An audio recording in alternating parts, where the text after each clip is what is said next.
Yeah, another tough, what will be a tough challenge up in Manchester on Friday night. I think we've got a little bit more experience in the group now for this week's game and potentially the following week as well.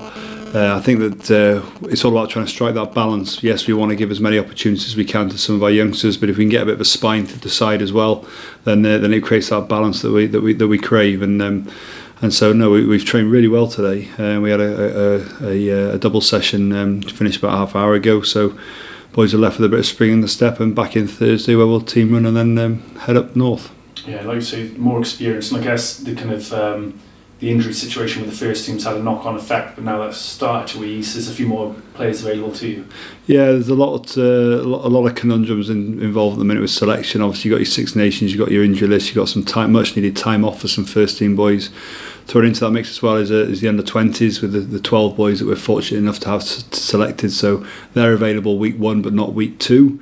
So we want to obviously try and expose as many of those as we can to the first team environment, just be part of a professional players week.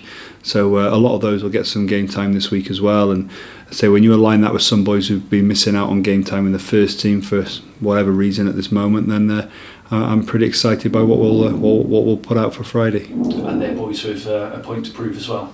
Yeah, there's some boys who haven't had a lot of game time in the first team, as I said. Then you've got probably the likes of Corey Domachowski, who've just managed to force their way onto the bench and get a bit of exposure in the last couple of weeks. And James Sheekey's back from injury as well. And then maybe there might be some opportunities for the likes of Jared Evans and Corey Allens over the next couple of weeks as well. So we've got a good blend. Good to have Jared Evans back. Yeah, it is. It was. We were 10-0 up in Exeter when he got injured, and it was a nasty injury, and he's recovered well from it. And it's just been a case of building his confidence up. And he pulled out of the Jersey game ill, and then the London Scottish game was off. So no, we'll look to get him some game time this weekend. But it's just about a confidence issue, really. He's making sure that he's recovered from the injury that he had, and I think there's been no sign of that today or yesterday in training. So he's good to go, and he's a very talented young man, and he needs to get a run of games. And I think everybody's excited to get him back on a pitch because he's an exceptionally talented individual. And what do you expect from Sale? Well, they'll have their own strategy. They've won one, lost one. So we spent a fair bit of time doing the analysis on them on Friday, and then we come up with a plan. And they're obviously a side with a big budget and a big squad of players, and they had a good win against the Scarlets on the weekend. We've paid more attention really to their LV games, so particularly the Bristol game.